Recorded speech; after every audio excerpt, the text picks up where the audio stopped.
passando un'altra notte, chiusi in una stanza, sto insieme a te. Vittima già condannata, senza una speranza di sta società. Dico siamo brava gente, come mai è successo che non stiamo qua.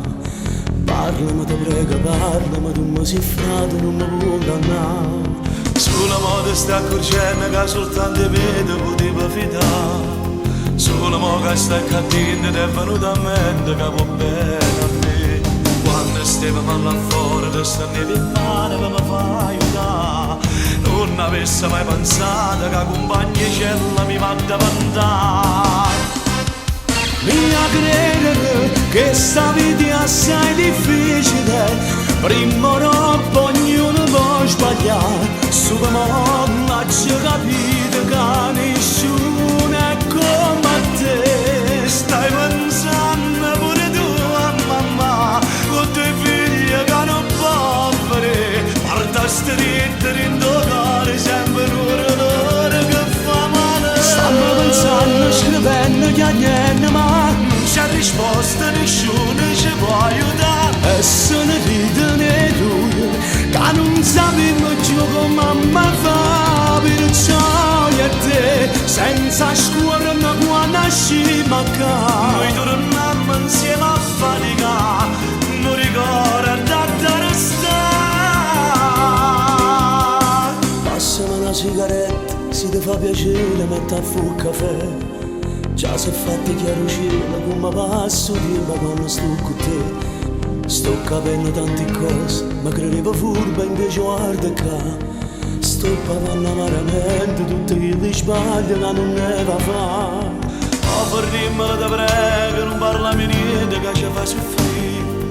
Io ti voglio tanto bene, spero solamente che tu arrivi a uscire.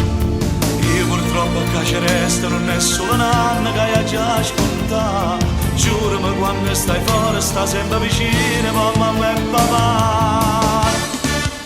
Mi a credere che sta vita è assai difficile. Prima o dopo ognuno può sbagliare.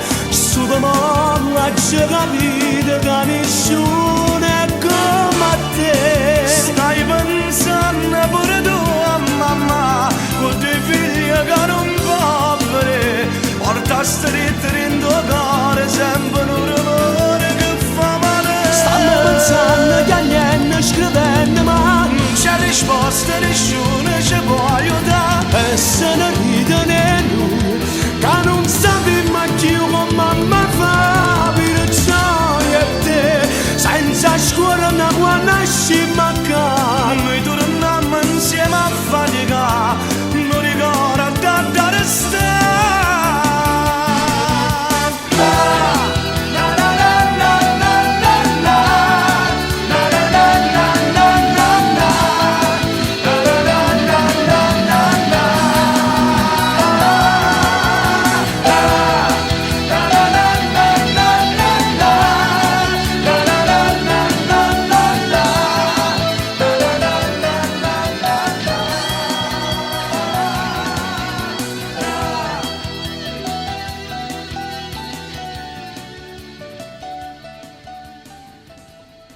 Insomma, che ora si è fatto? Gigi, è tardi. E mo vado a lieve che sta barba faccia, perché quando viene mamma a colloquio non ti deve così.